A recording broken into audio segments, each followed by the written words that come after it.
Venice port থেকে আমরা ক্রুজে চেপে ভেনিসের কয়েকটা ঐতিহাসিক জায়গা দেখার জন্য বেরিয়ে পড়েছিলাম। সেদিন ছিল রোদ ঝলমলে দিন। এখন সময় 3:30। বেশিক্ষণ ক্রুজের মধ্যে থাকতে পারিনি। তারপর ক্রুজের বাইরে যে খোলা জায়গা আছে সেখানে চলে এসেছি।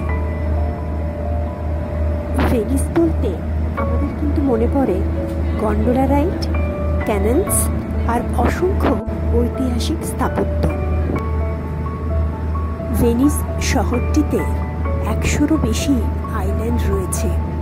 এই শহরে কোনো রোড নেই, আছে অসংখ্য ক্যানেলস।